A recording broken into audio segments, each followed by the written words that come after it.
Eh bien, il semble que ça commence. Bienvenue sur ce live Facebook si tu rejoins maintenant. Je vais commencer dans quelques instants. Tranquille, il est 15h59. Je vais attendre 1 minute 30 avant de passer dans le vif du sujet, qu'est Miles Christi, qui est l'objet de notre feuilletage d'aujourd'hui. Je vais de ce pas checker sur mon moniteur si tout va bien.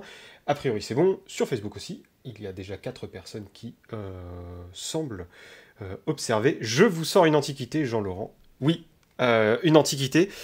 Je dois avouer que je n'ai pas plus vieux. Donc en fait, si jamais je dois faire un concours de qui sort le plus vieux jeu de rôle, en fait, j'arrête de jouer à la fin de cette vidéo, puisque du coup, j'ai pas plus vieux. Je crois que je dois avoir un vieux casus belli qui doit être antérieur à celui-là, mais voilà.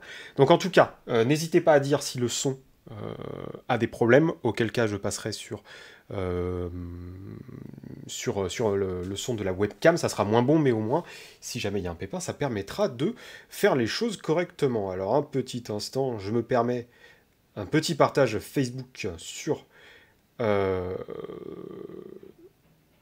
sur ce live, histoire que ça se fasse bien et dans la bonne humeur. Hop là, et voilà. Ah, Geoffrey. Coucou Geoffrey. Miles Christi, et oui, un petit cœur rouge pour parler de ce jeu ô combien sublime. Alors, il n'y a pas que le système de jeu et le fait que ce soit un jeu historique qui me fait baver, il y a aussi ces illustrations en noir et blanc, que ça soit du crayonné ou ces illustrations exagérées comme on... Et oui, je sais que... je sais que tu as plus vieux Jean-Laurent, c'est pour ça que je le signalais. Donc, n'hésitez pas à tout moment à poser la moindre question, à me dire si le son ne va pas, si l'image ne va pas. A priori, l'image, ça devrait aller. J'ai calé la mise au point pour qu'elle ne bouge pas, donc en fait, il n'y aura pas de flou. Et oui, Miles Christi, c'est déjà très très vieux. Et le petit cœur dans le message de Geoffrey me fait penser à cette couleur rouge sur la couverture. Alors la couverture n'est pas originale, parce que c'était un bouquin en souple, je l'ai fait relier il y a un long moment, parce que le bouquin, quand j'avais récupéré, était dans un état dégueulasse. Mais du coup, j'ai pu faire relier ça. Tac, tac, tac, tac, tac. Ah, pourquoi pas de réédition? Euh, Bah en fait, le jeu est techniquement libre de droit, mais je pense que avoir un bouquin qui en 2020 sortirait en évoquant les Sarrasins et les Grecs comme des hérétiques, peut-être que ça en calme plus d'un, je ne sais pas. Je ne sais pas. Bref, donc j'adorerais voir une réédition de ce jeu. Mais voilà. Donc, ça n'est pas la couverture originale, bien sûr. Je l'avais fait relier à Marseille dans un atelier de reliure médiévale qui s'appelait Les Petits Papiers, je crois. Donc on va commencer par ouvrir Miles Christi avec cette magnifique page de garde et la devise si chère à ce livre et à l'ordre du temple, Memento Finis. Euh, donc, on a une reliure qui fait une maquette style d'époque, entre guillemets. Donc du coup, c'est écrit vraiment comme ça. Donc on a beaucoup d'informations dans les marges. C'est très bien fichu pour ça. Ce bouquin, donc c'est une seule colonne en fait sur le corps de texte, donc ce qui n'est pas très plaisant à lire, mais c'était les années 90. En revanche, ces marges, ces petites colonnes sur les côtés des pages vont se révéler très utiles. Alors ça va être des histoires, des morceaux d'histoire, des sources historiques, ou alors des points de règle, ou des détails sur des points de règle. Donc, ici, on est dans la... Alors, je vous demande un petit instant. Je vais switcher les moniteurs parce que du coup, je vois beaucoup mieux ici. Donc, la devise de l'ordre, non nobis domine, non nobis sed, nomine tuo da gloriam, avec un latin absolument dégueulasse. Alors voilà, j'en parlais des illustrations. Il y a ce genre de choses. En fait, souvent, quand on change de chapitre dans Miles Christi, il y a ceci qui... voilà, ça pète. Il y a un côté très old school, mais le crayonné est vraiment très très plaisant, très très plaisant à l'œil. Et le papier aussi est très, très sympa. Donc, Miles Christi, en fait, va se projeter dans l'univers. Alors, il y a des illustrations médiévales aussi, hein, comme tu le vois ici. avec l'Esprit Saint, et puis la réception de postulants. On va vite fait aller à la fin du livre pour voir le sommaire. Donc le livre fait un sommaire sur 2 pages, il fait 226 pages, de quasiment 200, enfin il en fait 270, et il y a environ 190 pages d'univers. Donc on a un système de jeu qui tient de la page 207 à la page 225-230 pour comment dire, pour le corps de texte, le corps de règles. Donc en fait savoir comment utiliser tes compétences, comment non pas lancer les dés mais jouer des cartes, parce que Miles Christi se joue avec des cartes, et le reste c'est le détail de l'univers. Donc on va avoir comment ça se passe déjà du côté du temple, donc comment entrer dans le temple, comment se passe la vie dans une commanderie, et puis on va détailler les peuples, donc les Francs, donc ceux qui sont nés en Outre-Jourdain, enfin en Outre-mer, pardon, donc en Terre Sainte, les chrétiens d'Outre-mer, donc les détails avec les Byzantins, etc., qui vont venir ensuite avec les chrétiens du Levant, donc toutes les factions chrétiennes qui ne sont pas catholiques, puis l'islam, les factions dans l'islam, donc en fait ça peut être les Turcs, ça peut être les Kurdes, ça peut être les Arabes, et le commerce, la géographie, et le merveilleux, car c'est un jeu historique fantastique, et le merveilleux a une place très importante dans Miles Christi. Alors j'essaye d'éplucher comme je le peux, cela fait déjà 7 minutes que nous sommes ensemble à regarder ceci.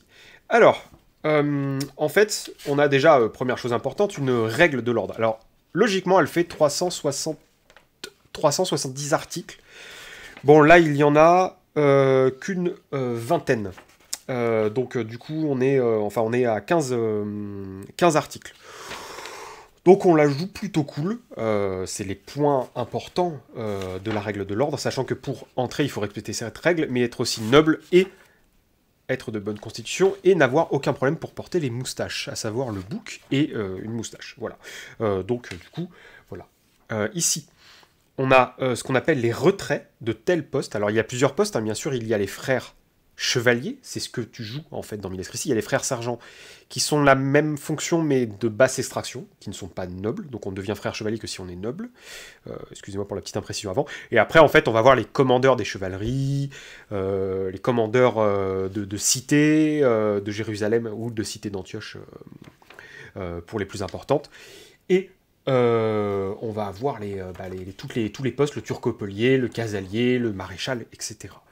Donc, on a les détails sur la mission de l'Ordre du Temple, qui est une mission, selon les standards du XIIe siècle, pacifiste. Parce que la priorité est de maintenir la paix. Voilà, la paix dans le Levant. Donc on protège les pèlerins, chrétiens, mais aussi hébreux et sarrasins, comme on les appelle dans Miles Christi. Donc sarrasin veut dire musulman, quand on parle correctement. Donc en fait, on protège tous les points de pèlerinage, tous les sites de pèlerinage, parce que c'est une mission de sécurité publique. Donc, voilà encore une illustration doublement belle, avec un personnage maréchal du Temple, donc c'est Jacques de Milly, qui est un personnage assez important.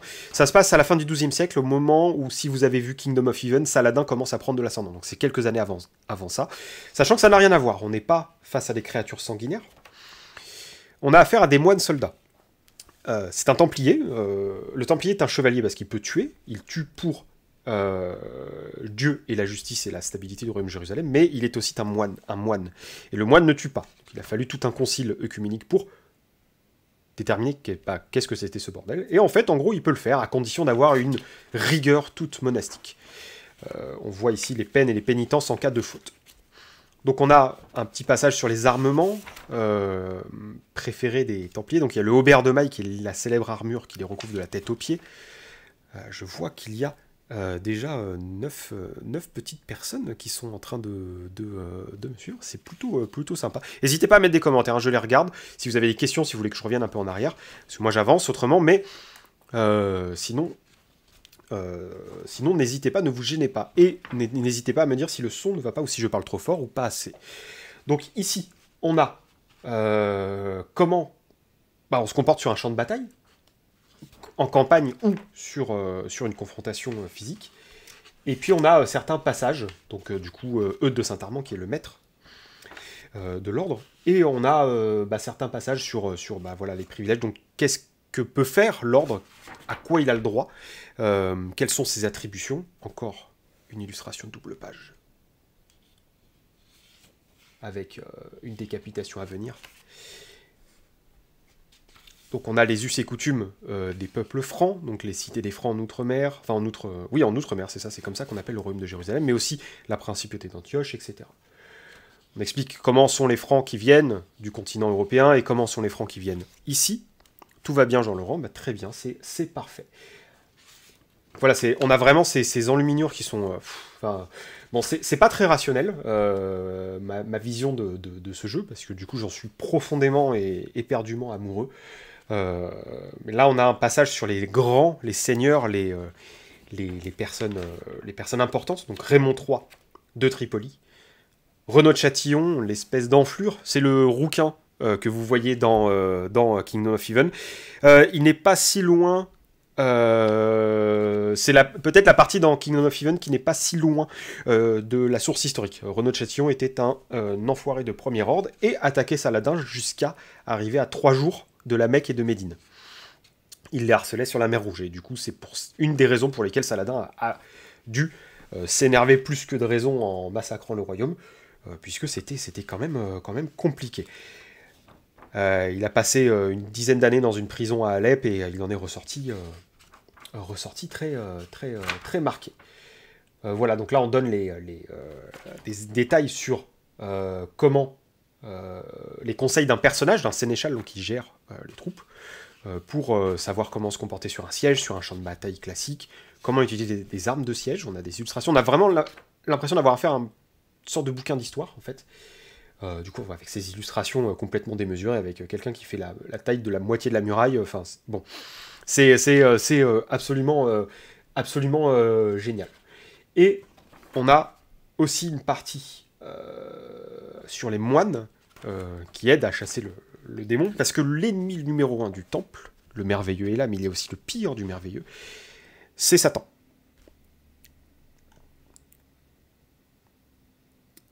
Alors oui, effectivement, Aliat Daranil, c'est un jeu réservé à un public adulte et surtout aguerri, enfin un minimum prêt à avoir un roleplay assez sec et assez rigide. On y reviendra un peu plus tard sur comment ça se joue. Ça va être sur la notion du système de jeu et de comment l'univers et le roleplay influent sur celui-ci. Donc l'ennemi numéro 1, comme je disais, c'est les forces du mal. Le diable, Satan, l'adversaire, le dragon, les messes noires, les sorciers, etc. Donc là, on parle des autres chrétiens, et notamment d'un templier qui a rejoint les Arméniens. Histoire 2. Donc n'hésitez pas à mettre des commentaires. Il y a un temps de latence d'à peu près 8-10 secondes, donc ne vous inquiétez pas. Je réponds au fur et à mesure. Alors oui, c'est Borderline pour une réédition. Pandragon l'est tout autant. Oui. Même si personnellement, je ne vois pas d'intérêt à avoir une réédition de Pandragon en 2020. Mais bon, ça c'est un autre débat, une question de goût tout à fait personnel. On a un passage sur les Byzantins et sur le camp d'en face, hein, l'islam, donc à savoir les Turcs seldjoukides, les Kurdes, qui sont représentés par Saladin, qui dirigent le sultanat, et les Arabes aussi, ainsi que leurs alliés. Alors, le merveilleux dans Miles Christi, c'est très simple. Hein, si on dit que Saladin a levé une tribu de géants qui vient du désert du Hedjaz pour lutter contre les Francs, eh bien, il a des géants qui font 5-6 mètres. En vérité, si une source historique l'indiquait, c'était peut-être des gens anormalement grands, qui faisaient peut-être 1m90 et 2 mètres. Hein. Voilà, mais ici, ce sont des géants. Quand on dit que la langue hébraïque est une langue magique, eh bien, il est possible d'avoir des effets magiques quand on la manipule avec soin. Les golems peuvent être invoqués grâce à ça notamment.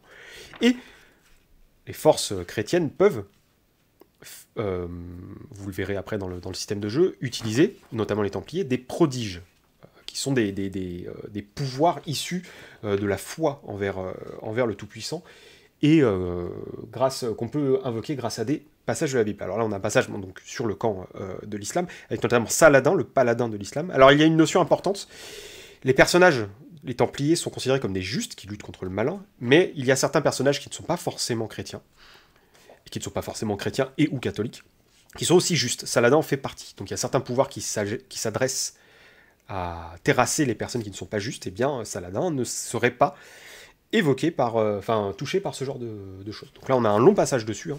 Donc quand je vous dis que l'univers est quand même assez... Alors oui, Fred, le supplément à Chachine est impressionnant, je confirme. Ça sera peut-être pour un autre feuilletage, un autre moment. Je vais pas trop crâner. Faisons les choses une fois après l'autre. Et là, encore une illustration en noir et blanc. Et donc, on est là, un passage sur les relations entre les Francs et ce qu'ils appellent les Sarrasins. Bien sûr, les Francs qui viennent d'Europe ne comprennent pas ce statu quo, parce que du coup, la bonne relation avec les gens sur place permettent la stabilité du royaume de Jérusalem. Donc là, on a des cartes. Donc là, c'est la partie géographique, une carte qui sont juste superbes. Et là, la carte de la Méditerranée, plus ou moins. Donc le royaume de Jérusalem étant ici, puis bon, la France, l'Espagne, etc. Donc c'est vraiment sympa. Et oui, Fred, tu as utilisé ça pour le contexte de Vampire Dark Age, c'est une très bonne chose. Donc ici, là, on a les forteresses en Terre Sainte. Donc il y a le Krag des Chevaliers, qui est une célèbre forteresse tenue du côté d'Antioche, si je ne dis pas de bêtises. Mais on a aussi les bâtisses, les villages, des villes, qu'elles soient fortifiées ou non, et là, des créatures merveilleuses. Donc on a les sphinx, des licornes, et oui, nous avons des licornes dans Miles Christi, l'olifant. Mais aussi le terrible et vénéneux dragon, qui est une incarnation du diable, je le rappelle. On a des peuples mystérieux, des hommes velus, des hommes à deux têtes, des amazones, des géants, justement, on en parlait, les hommes à tête de chien également, qui vont être des adversaires de taille. Donc là, on a un passage sur les forces ténébreuses, le diable, encore une fois, ces illustrations qui sont très d'époque, entre guillemets, et qui sont du plus bel effet. On va parler des peuples qui pratiquent la langue hébraïque, hein, les juifs, comme ils les appellent, qui sont aussi bien traités que les autres par les Templiers. Hein. Ce sont des hérétiques à leurs yeux, mais il faut savoir faire avec. Encore des illustrations doubles en noir et blanc qui sont du plus bel effet. Donc là, on a un passage sur Jérusalem, donc les différents quartiers, des plans, des illustrations. Pas mal de détails sur les personnages, les lieux, les choses importantes, un plan aussi de la ville, avec les quartiers du temple, qui est là où siège la commanderie de Jérusalem. On parle du roi lépreux, Baudouin, qui est un prince unanimement reconnu comme vertueux et juste, y compris du côté de l'islam. Et là, on a une petite chronologie qui démarre de la fondation de l'ordre du Temple, si je ne dis pas de bêtises. Qui démarre beaucoup plus tard que ça, qui démarre avec Amaury. Amaury Ier est roi de Jérusalem. Donc voilà, donc c'est 1173, et ça va jusqu'à la bataille de Hattin, qui est en 184, si je ne dis pas de bêtises. Donc on a tous les événements historiques qui sont détaillés. Voilà, donc du coup, on a Baudouin IV ici. Et je crois que c'est 1187, je dis des bêtises. Ouais, c'est exactement ça. C'est 1185. Mort de Baudouin IV, le lépreux. Donc on arrive à ce moment-là, au moment où est la moitié de l'intrigue du film Kingdom of Heaven, pour vous donner un point de repère. Alors oui, le crack des chevaliers est au nord de Maras. Il ne manquait que le tarot, mais bon, vu que j'avais remplacé un jeu de tarot, j'avais remplacé. C'est bien, tu peux utiliser n'importe quel jeu de cartes. Il n'y a pas de problème, quoi. Oh, tu es un peu taquin, Fred. Un peu taquin, c'est vrai. Et je te comprends, Aliat, tu as tout mis sous clé. C'est très bien, tout sous plastique. Alors là, on passe aux règles. Création de personnages. Alors, sachant qu'il va y avoir plusieurs choses. Déjà, il faut déterminer quelle est ta langue. Est-ce que tu es de langue d'oc ou d'oil? Ou, si on part du principe que tu n'es pas franc, si tu viens d'Espagne, du Saint-Empire, etc.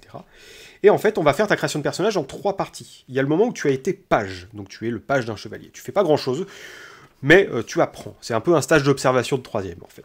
Donc là, tu vas choisir à chaque fois une figure. et une seule à chaque âge, et tu vas choisir l'un des 3 traits. Par exemple, le cerf, il est sauvage, solitaire et têtu. Tu choisis par exemple têtu, et quoi qu'il arrive, il va t'accorder des bonus et des malus dans différentes caracs / compétences. À la fin de cet âge-là, on va devenir écuyer, donc de 12 à environ 20 ans, et on va choisir à nouveau une figure. Donc là, on passe à des figures mythologiques, là où avant, c'était plutôt des animaux, y compris la licorne, et, qui correspond en fait aux personnes nées outre-mer, en Terre Sainte. Donc là, on va voir les Hercule, les Ulysse, les Achille, Jason, David, Siegfried et Orphée, notamment, ce figure des personnages plutôt mythologiques. Et ensuite, on passe au moment où tu as été chevalier. Donc on a un petit passage sur les tournois, et là, il va falloir choisir une figure à nouveau, et là, ce sont les personnages de la table ronde, plutôt. Mais pas que, parce qu'on a aussi Godefroy de Bouillon. Donc là, toujours, hein, on choisit à chaque fois un trait, hein, donc il est mystique, paranoïaque et xénophobe. Godefroy Bouillon, c'est celui qui a qui a dirigé les armées croisées lors de la première croisade, et qui a pris Jérusalem, et qui a fait tuer quasiment tous ceux qui lui opposaient la moindre résistance de son point de vue. Voilà, donc à chaque fois, on a un gros malus sur un groupe de caracs, et on a des bonus de 1 et de 2. Ensuite, on arrive à la fiche, et c'est là le sel du jeu, pour moi, c'est qu'elle est divisée en 2. Donc on a le côté chevalier, le côté moine. Il y a le siècle qui correspond aux aptitudes du siècle qui sont hors de la religion et hors du temple et hors de la chevalerie, donc connaître une langue, connaître une cité, savoir négocier, savoir vendre. Le côté moine, c'est ce qui va te diviser les choses entre 3 choses, donc l'âme, donc c'est ce qui va t'aider à sortir les prodiges, le livre qui regroupe les connaissances et qui sont divisés entre ce que tu apprends au sein de la religion, pour les arts sacrés, et les arts libéraux qui sont un peu en dehors de la religion, comme la médecine, ou savoir discourir intelligemment. Et il y a la partie chevalier avec le corps, qui sont tes caractéristiques centrales, les points de vie étant fixés par ton score en vigueur. Donc ça, bien sûr, tu as des points à répartir à la fin, mais ils sont conditionnés autrement par les bonus et malus que tu reçois en choisissant les figures. Et tu as aussi le groupe le soldat, qui correspond à la gestion de telle ou telle arme ou telle monture, et le couvent, qui correspond non pas à un couvent, mais à gérer un groupe de templiers ou d'hommes d'armes en bataille. Et derrière, nous avons les vœux monastiques, les vertus chevaleresques et les commandements de la règle. Et tu as tes humeurs, c'est les traits justement que tu devais choisir. À chaque fois, il y en a 3, et il va falloir que tu respectes tout ça en même temps. Les vœux monastiques parce que tu es moine, les vertus chevaleresques parce que tu es un chevalier, les commandements de la règle parce que tu es un templier, et les humeurs parce que tu es un être humain. Allez, on frime un petit peu, parce que du coup, j'ai le jeu de cartes des croisades, qui est un jeu de 54 cartes avec des illustrations absolument superbes aussi. Hein. Je l'ai récupéré dans un état quasi neuf, de manière totalement miraculeuse. Donc, on a les 2 jokers aussi qui servent de joker, en fait, hein, simplement. Et en fait, on va, à chaque fois qu'on veut jouer à Milestre ici, on va ajouter simplement le score d'un des traits, d'une des aptitudes, basiquement, et on va y ajouter une carte. Et la plupart du temps, on demande de faire la moyenne. Donc, par exemple, si je sors, par exemple, un 9 et que j'ai 8 dans mon score, cela fait 17, et je le divise par 2. Arrondi à l'inférieur, ça fait 8. Et il y a des seuils de difficulté à dépasser. La plupart du temps aussi, tu peux, quand c'est tranquille, quand c'est hors d'un combat ou d'une situation stressante, faire des tests sans caractéristiques, sachant que ton niveau te permet d'évaluer plus ou moins à quel point cela peut être difficile ou pas si la personne qui sert de maître de jeu ne t'indique pas la difficulté. On a plusieurs façons de résoudre, c'est assez simple. On a toujours 3 cartes en main, en fait, comme ceci, et avec un joker. Ok ? Et à chaque fois qu'on joue une carte, on va en repiocher une de la pioche. Plutôt que de jouer une carte, tu peux choisir de mettre de côté une carte. Et ça a 2 utilisations. Si c'est un trèfle, cela peut te servir à gagner la providence de Dieu. Donc tu gardes 1, 2 ou 3 cartes maximum, et ça peut te donner un gros boost, un moment, une flèche qui passe juste à côté de ton visage, un coup d'épée qui est particulièrement chanceux, ou un boulet tiré d'un trébuchet qui ne tombe qu'à 50 cm de toi, etc. Mais il y a aussi la possibilité de mettre de côté des cartes carreau, cœur et pique pour déclencher des prodiges. Les prodiges sont l'expression de ta fidélité envers Dieu et de ton amour pour lui. Il y a des prodiges, comme tu as vu sur l'affiche, de 3 sortes. Il y a de volonté, d'amour et d'intelligence qui correspondent aux 3 caractéristiques de l'âme partie moine.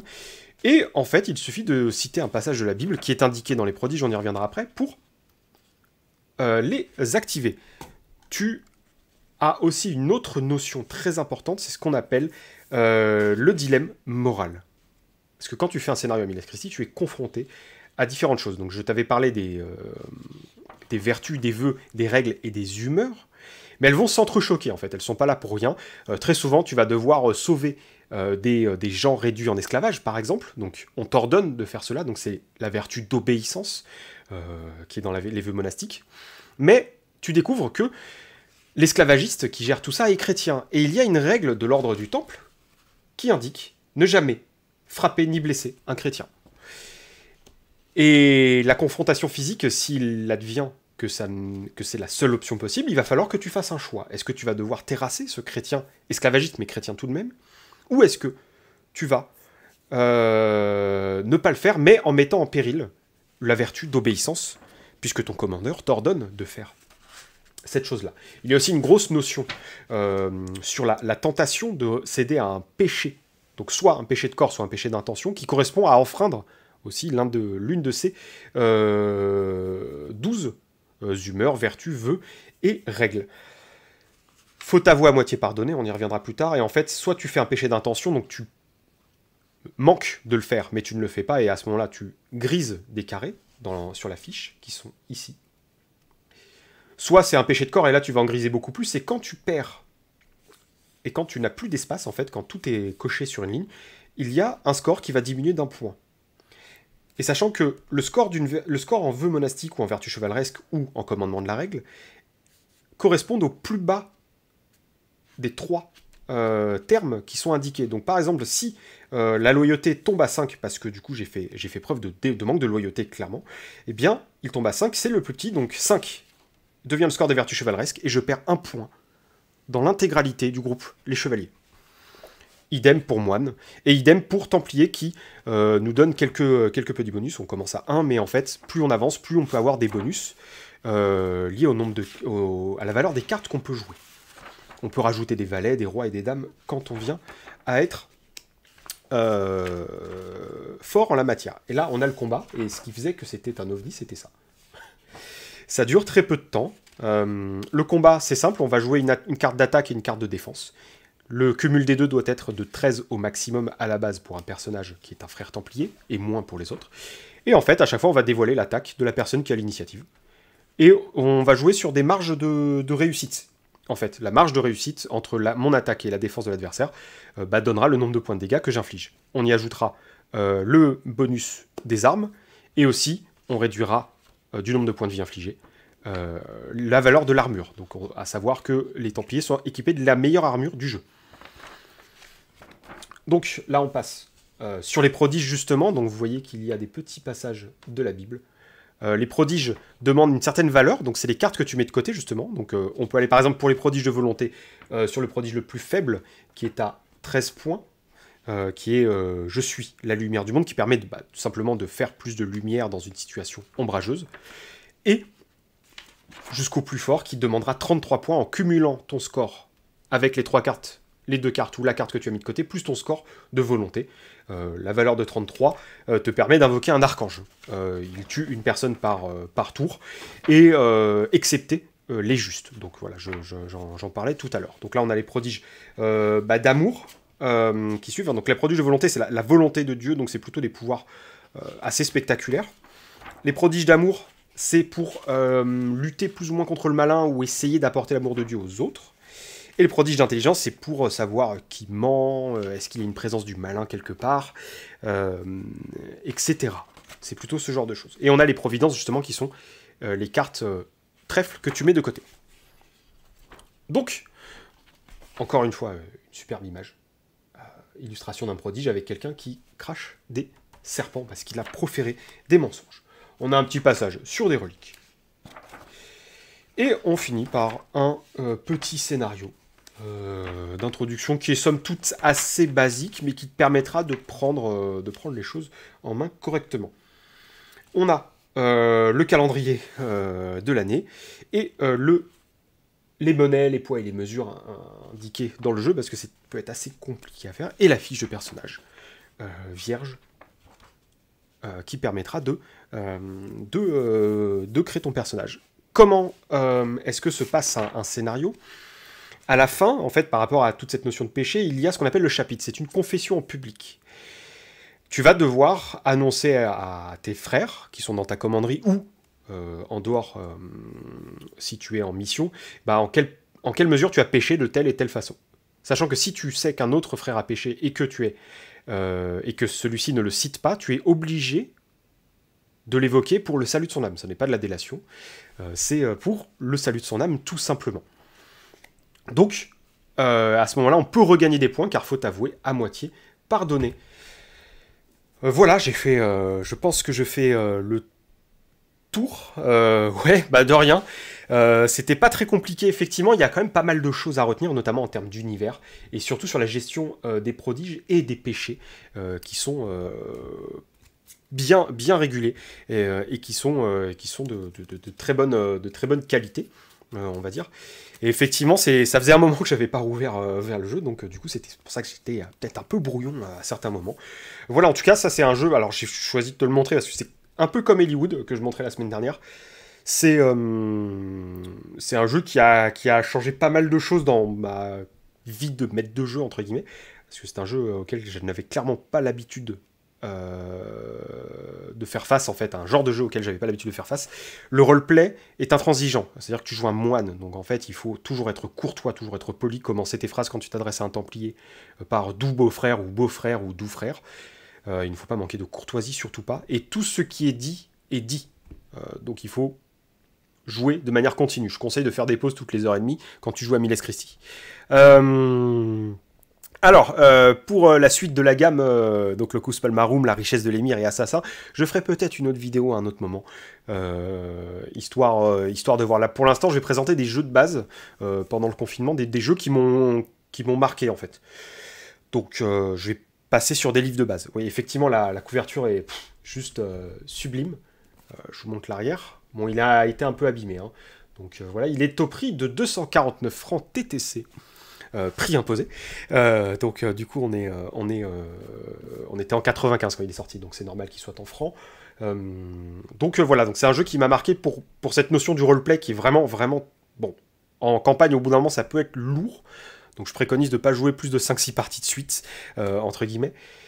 Ça n'est pas un jeu à one shot, hormis pour faire découvrir certains points du système de jeu. C'est bien même un scénario de faire jouer en 2-3 séances pour avoir l'évolution des péchés sur telle vertu, tel vœu, telle règle, et comment tes humeurs peuvent interférer. Donc voilà, ça m'a marqué parce que c'était un jeu en 95 qui avait un système très léger pour un système de 1995.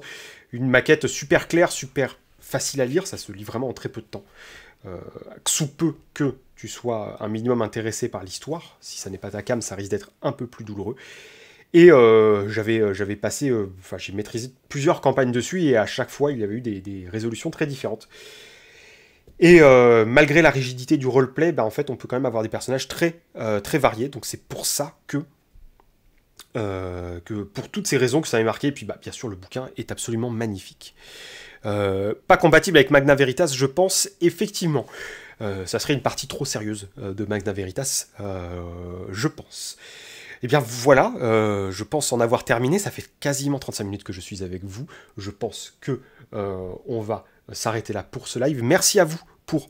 Ah, Westburg pledgé, me dit Jérôme, oui effectivement, c'est fait de mon côté aussi, j'ai craqué même si j'ai l'intégrale de la V1. Donc voilà, on se retrouve très bientôt dans une prochaine vidéo, de prochain podcast, de prochain live. N'oublie pas que demain matin, on a un épisode de Biscotte qui est diffusé à 10h du matin, mais qu'on est aussi à la convention Nickel. Donc c'est la convention de Kaisersberg, où on est en duo avec Rollis TV pour un petit déj à 9h du matin sur leur channel à eux, et ainsi qu'une table ronde à 13h sur redécouvrir le jeu de rôle. Qui sera à 13h sur le channel Rollis TV, et le soir sur le channel d'Indécent Podcast. On fera un petit quiz rolliste en mode question pour un champion. Je n'en dis pas plus, vous verrez bien. Eh bien oui, oui, il faut s'intéresser à l'histoire, Jean-Laurent, et même de manière autre, je pense que c'est une bonne chose. Eh bien, bisous à tout le monde, prenez soin de vous, ne sortez que si c'est extrêmement nécessaire, faites attention à vous et vos proches, et pensez à jouer du mieux possible.